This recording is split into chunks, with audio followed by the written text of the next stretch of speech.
আহ, প্রথমে আমি পরম প্রেমময়, আমাদের সবার জীবনের মালিক, পরম পিতার আতুল চরণে প্রণাম জানাই। প্রণাম জানাই তার লীলা সঙ্গিনী শ্রী শ্রী বর্মার শ্রীচরণে। প্রণাম জানাই সৎসঙ্গের প্রধান আচার্যদেব শ্রী শ্রী বরদার শ্রীচরণে। প্রণাম জানাই শ্রী শ্রী দাদার শ্রীচরণে। প্রণাম জানাই সৎসঙ্গের বর্তমান অভিভাবক, আমাদের সবার জীবনের জীবন্ত ঋষি বর্তমান আচার্যদেবের শ্রীচরণে। প্রণাম জানাই পূজনীয় অবিন্দা সহ ঠাকুর পরিবারের সকলের শ্রীচরণে। আজকে এখানে উপস্থিত পুত পবিত্র পাঞ্জাদারি কর্মীবৃন্দ, অমৃত পথের যাত্রী দাদা ও মায়েরা, সবাইকে আনন্দিত জয় গুরু। গান হচ্ছিল, কীর্তন হচ্ছিল। আমার কাছে প্রথম যে গানটি ঢাকার মামনিটা গিয়েছে সম্ভবত, যে তুমি ছাড়া কে বাঁচাতে পারে, সেরকম একটা কথা ছিল, আমি খুব যদি ভুল না করে থাকি। এটা শুনে আমার কাছে মনে হলো যে অসাধারণ না? আসলে আমরা সবাই বলি যে ঠাকুর ছাড়া কে বাঁচাতে পারে।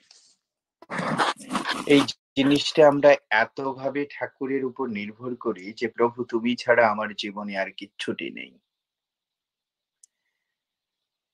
এবং আমরা যদি সারা জীবন বিধাতার কথা বলি, তাহলে দেখা যাবে যে শুধু বিধাতাই আমাদের জন্য করে গেছেন। আমি খুব ভাবি, মানে আমার ভাবনা বয়সের সাথে সাথে পরিবর্তিত হচ্ছে, পরিশোধিত হচ্ছে কিনা জানি না, কিন্তু পরিবর্তন হচ্ছে। ছোটকালে আমার কাছে পরমপিতা মানেই হচ্ছে আমার চাওয়ার জায়গা।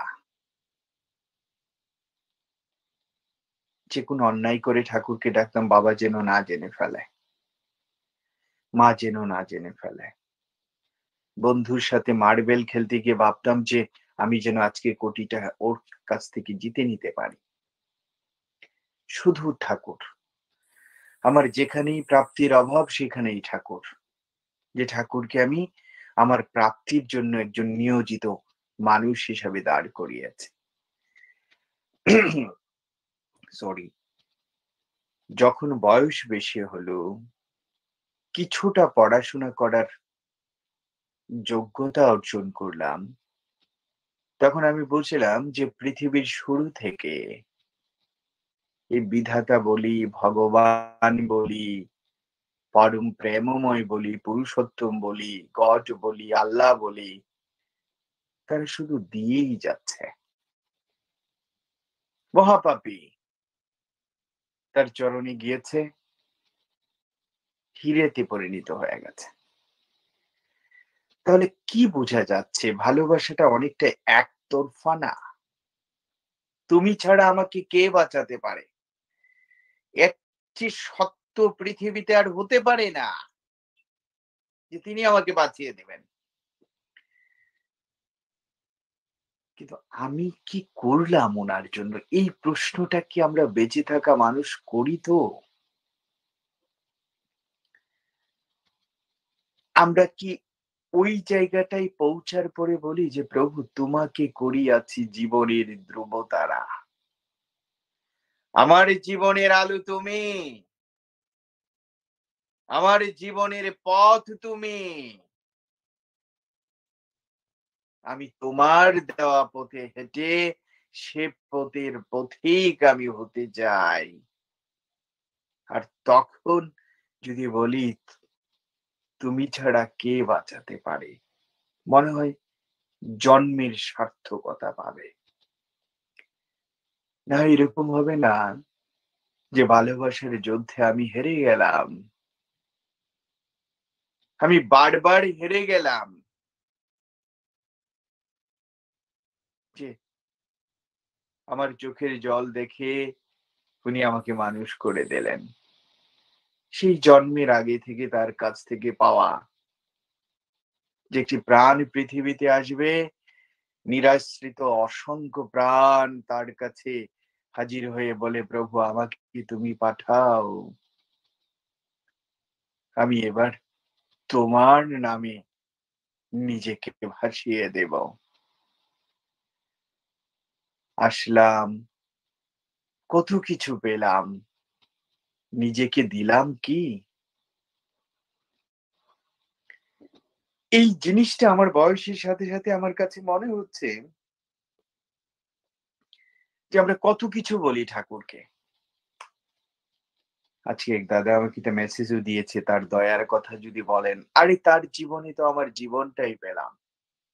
তোমার দয়ায় লবেছি জনম। এই আমিটা আজকে কথা বলছি, একজন বিখ্যাত মানুষ বলেছিল যে, "if you think you have a rope on your head", তুমি ভাবো আজকে তোমার মাথার উপরে একটা ছাদ আছে। Think about you have at something, যে তুমি কিছু খেয়েছিলে। আজকে তোমার কপালে খাবার জুটেছে। বলেছিল থিংকস ইউ আর টেকিং ব্রেথ, তুমি চিন্তা করো তুমি শ্বাস নিচ্ছ। তুমি চিন্তা করো যে you have a lovely face, তোমার সুন্দর একটা মুখ আছে। তুমি চিন্তা করো you are capable to walk, তোমার হাঁটার ক্ষমতা আছে। তুমি চিন্তা করো you are capable to touch the beauty thing with your hand, তোমার সুন্দর কিছু ছোঁয়ার মতো দুটি হাত আছে। These are the blessing. এভাবে যদি তুমি চিন্তা করো অন্য কিছু দিয়ে তুমি মাপো না।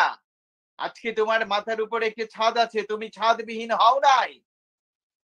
আজকে তোমার পেটে এক বেলা খাবার জুটেছে, তোমাকে খাবারবিহীন তিনি রাখে নাই।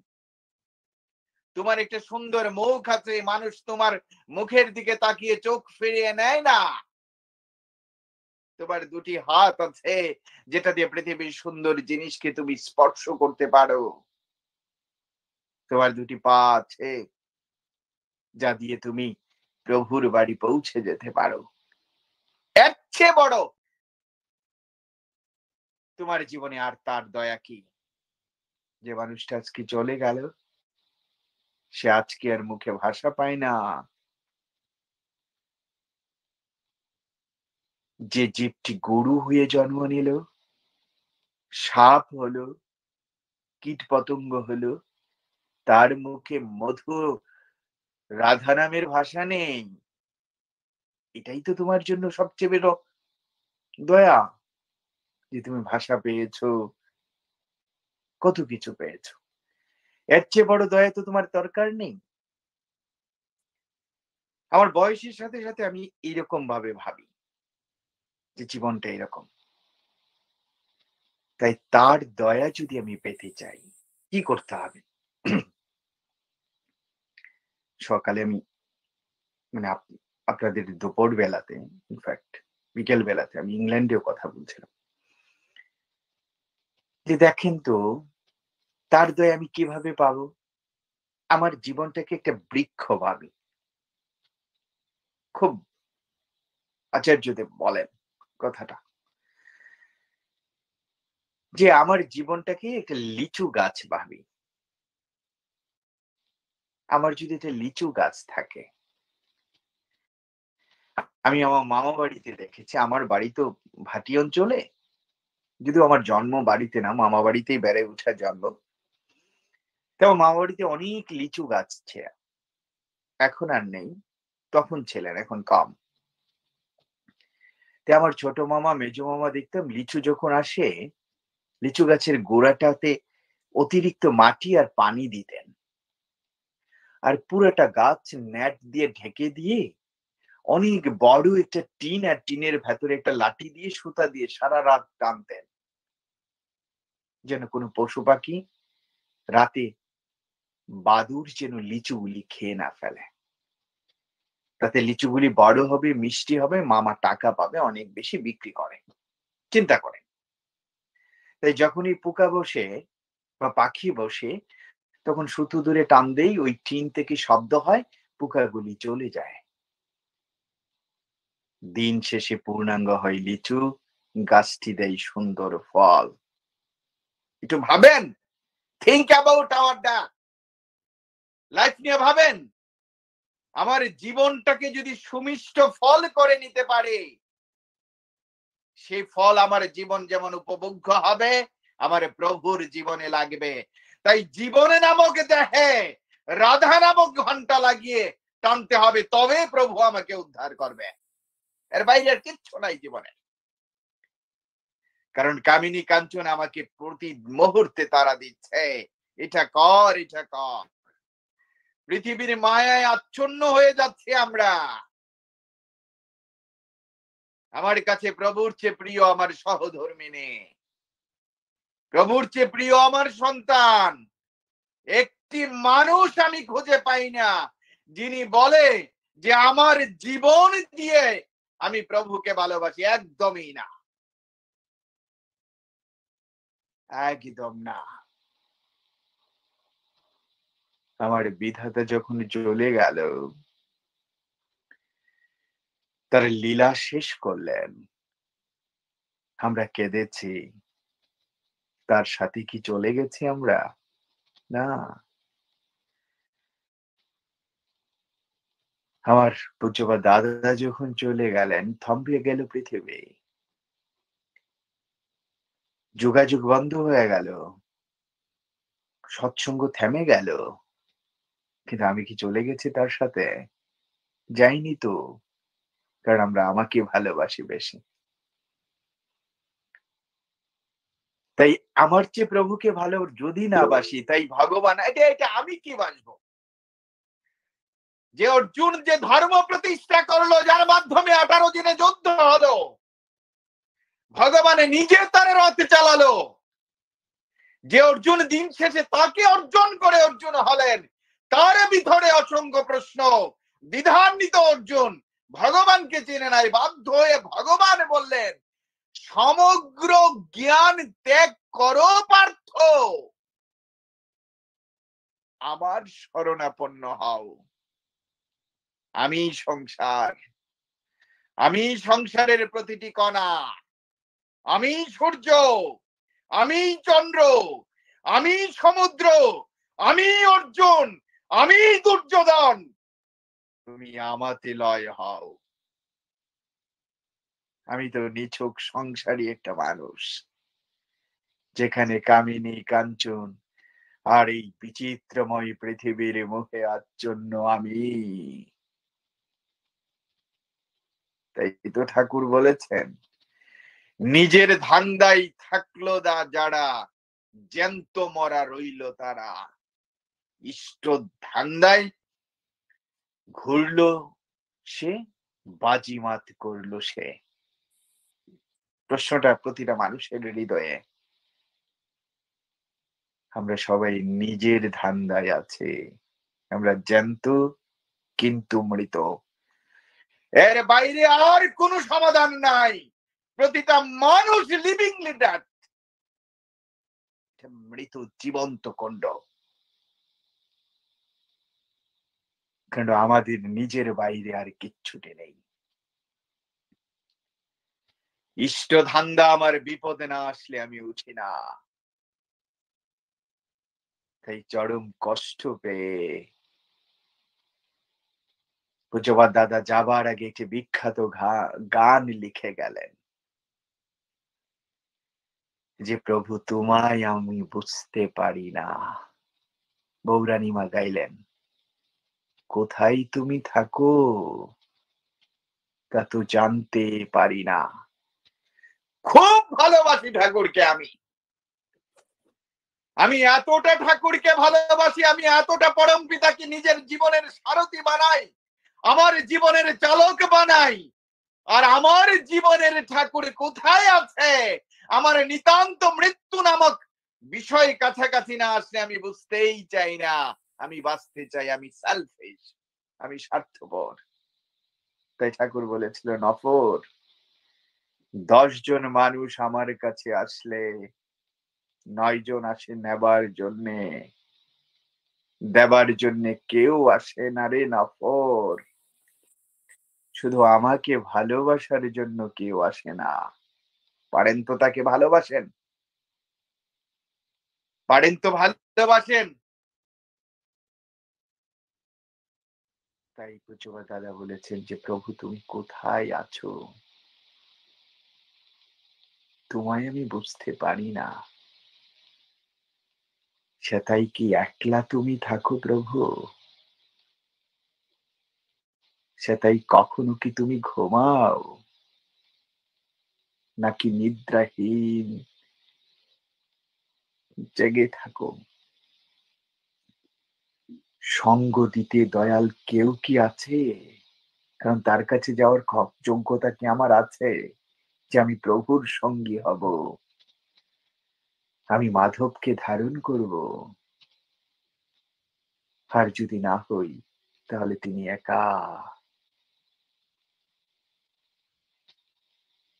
তাই ঠাকুর বলেছে, শান্তির পথ হলো তার খুশির জন্যে নিজের সব খেয়াল বিসর্জন দেওয়া। কাজ করার জন্য বলে নাই ঠাকুর। ঠাকুর বলছে, শান্তির পথ তোমার সমস্ত খেয়াল তার জন্য বিসর্জন দিয়ে দাও। শুধু মুখে মুখে ভালোবাসা, সে ভালোবাসা নয়। একটা কথা মনে রাখবেন আপনারা,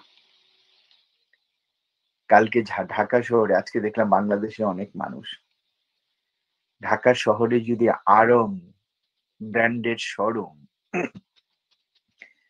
বলে যে আড়ং এর সমস্ত পণ্য 99 টাকায় দেওয়া হবে। এই করোনাকে উপেক্ষা করে ঢাকা শহরের অসংখ্য মানুষ ভিড় জমাবে, যে একদিনের মধ্যে এটা সেল দেওয়া হলো। যাবে তো মানুষ। কেন? যে ওখানে ডিসকাউন্ট দিয়েছে। সরি, একটু ভাবেন তো, এই পৃথিবীতে পরম পিতার রাজ্যে সবচেয়ে বেশি ডিসকাউন্ট দিয়ে তিনি এবার অবতীর্ণ হয়েছেন। একবার যান, লাইন দেন। বলেছে, গোবক্ষণ করেছিস, ব্রহ্ম হত্যা করেছিস, নিষিদ্ধ খাবার খেয়েছিস, দে আমাকে, সব আমি নিব, সমস্ত পাপ আমি বাম হাতে মুছে দেব, একবার আমার কাছে আয়। এত ডিসকাউন্ট সত্যতে ছিল না, দাপরে ছিল না, ত্রেতাই ছিল না, কলির শুরুতেও ছিল না। আমরা শুধু ভালোবাসা নিবে বলে মেঠো পথ ধরে ধরে প্রতিটা দরজায় এসে নক করে বলেছে, আয়, আয় রে তোরা। খালি পায়ে মেঠো পথে হেঁটেছে, প্রেম দিয়েছেন উনি। এত বড় ডিসকাউন্ট আর পাওয়া যাবে না। ঠাকুর বললেন, আমাকে যে এক জনমে ভালোবাসে, আমি তাকে জন্ম জন্মান্তরে ভুলে না। যে আমাকে এক বিন্দু ভালোবাসে, আমি তাকে সমুদ্র পরিমাণ ভালোবাসা ফিরিয়ে না দেওয়া পর্যন্ত আমি শান্তি পাই না। এত বড় ভালোবাসার মানুষ, এত বড় ডিসকাউন্ট দেওয়া ম্যান মেকিং কারখানার সদস্য হব না আমরা? আমি জানি না। যাক, আমার মনে হয় সময় শেষ। আগে না, না দাদা আপনি আর ১০ মিনিট বলুন। আসলে আর ১০ মিনিট বলুন। এই জিনিসটা আমাদেরকে ভাবতে হবে যে আমার নিজের সব। আপনি দেখেন, আমার পরম পিতার জন্য আমি কি করেছি বলেন না? কিচ্ছুটি করি নাই। কিচ্ছু করি নাই। আমার জীবন শুরু হয়েছে কমিটমেন্ট ভাঙার মধ্য দিয়ে। কারণ আমার যে গর্ভ থেকে আমি কেঁদে ফেলেছিলাম, ব্যক্তি খুশি হয়েছে, আমার কান্নার শব্দ শুনে যে বাচ্চা জীবিত জন্ম নিয়েছে। কিন্তু আমি কেঁদেছিলাম, প্রভু তুমি কোথায়? এই জগৎ আর এই জগৎ ভিন্ন, আমি তোমাকে দেখছি না কেন? প্রভু আমি তো তোমার কাছে ছিলাম, তুমি কোথায় পাঠালে? আমি তোমাকে দেখছি না কেন? আর আমার কান্না শুনে প্রভু আমার সাথে দেখা করতে পারবেন না বলে আমার জীবন্ত ভগবান আমার মাকে দিয়ে দিলেন। তার স্পর্শে বড় হলাম, কিন্তু যার দয়ায় জীবন পেলাম তাকে ভুলে গেলাম। সব করছি আমি, শুধু তাকে খুঁজছি না, তার সঙ্গী হচ্ছি না। ভেতরে কতটা কষ্ট থাকলে ঠাকুর বলতে পারেন, তোর কাঁধটা এমন ভাবে রাখিস, আমি তোর কাঁধে ভর করে দূর দূরান্তের পৃথিবী চলতে চাই। আমার কাঁধে জায়গা কই? আমার কাঁধে তাকে বহন করার জায়গা কোথায়? আমার কাঁধ তো সংসারে আবদ্ধ, আমার কাঁধ তো ভরপুর জাগতিক জীবনের মেকিতে। তাই দাদা বলছিলেন, পুজোবার দাদা, সংসারের মায়ায় পইরো না, এটা মায়া, এটা মরীচিকা। এই স্বার্থপর পৃথিবী কাউকে চিরকাল থাকতে দেয় না,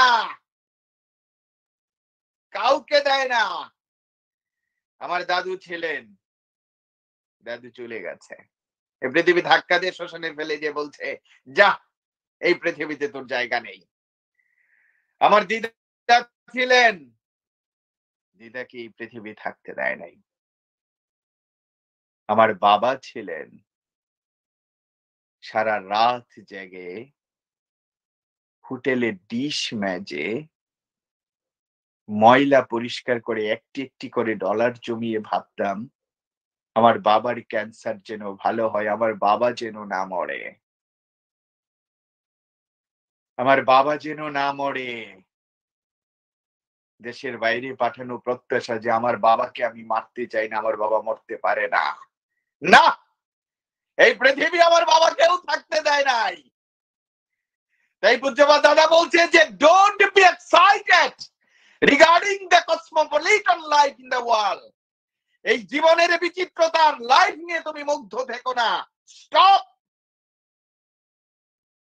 take rest, take deep breath, think about that. Think you have to go to back to your Lord. You have to go back to your Lord. বসেন, একটু বিশ্রাম নেন, গভীর শ্বাস নেন, মৃত্যু নিয়ে ভাবেন, আর ভাবেন আপনাকে আপনার পরম পিতার কাছে ফিরে যেতে হবে। কি নিয়ে যাবেন? কেন এসেছিলেন? প্রতিদিন দুবেলা করে আমিও ক্রোধী, আমিও নামি, কাম ও ক্রোধ লোভজিত বসে, এটা হয়? দুবার করে উনি বলাচ্ছেন আমাকে, আর বলিয়ে শেষ কথাটা বলেছেন, সত্যিই তুমি হও, অক্রোধী হও, তুমি অনামী হও, তাহলে দিন শেষে তুমি হবে অজর অমর। আমার কনফিডেন্স আছে আমি অজর অমর হব। আমি স্মৃতিবাহী চেতনা নিয়ে আবার ফিরে আসবো এই সোনালী বাংলায়, অথবা ঠাকুরের পদচরণের কোন ভূমিতে। আমার কি কনফিডেন্স আছে? তাহলে আমি যা বলছি তা করছি না। এই তো ঠাকুর বলেছেন, প্রার্থনাতে কইলি কত, করলি না তো কাজে, ফুটলো ওটি কল্পনাতে, ফলটি পেলে বাজে। কত কিছু বলে যাচ্ছি, করছি না। আলোচনাটা যদি এভাবে শেষ করি, দেখেন বিশ্ব সরসজ্জায় মৃত্যুর মুখোমুখি। যার জীবনে ন্যায় ছাড়া কিছু নেই, বিয়ে করে নাই, পিতাকে দাঁড়িয়ে বিয়ে দিলেন, সত্য প্রতিষ্ঠায়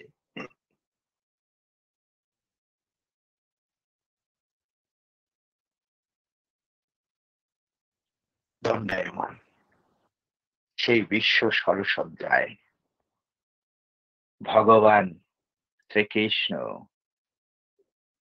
তার প্রিয়তম দ্রৌপদীকে নিয়ে হাজির।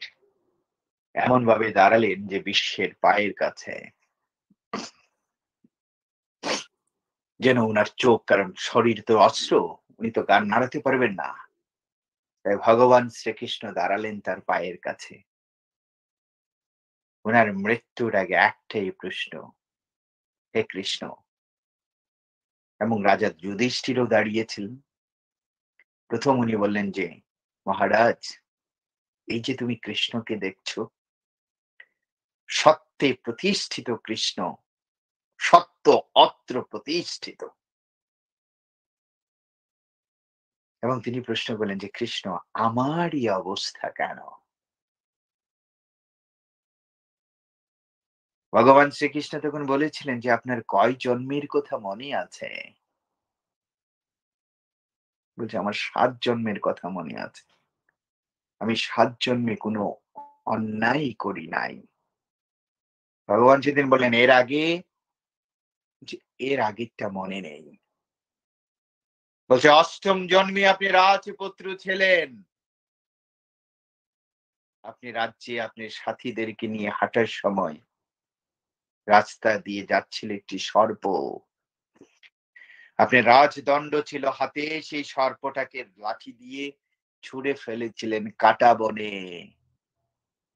সর্পটা কাঁটায় ক্ষত বিক্ষত রক্ত নিয়ে বলছিলেন, প্রভু, আমি বিচার চাই।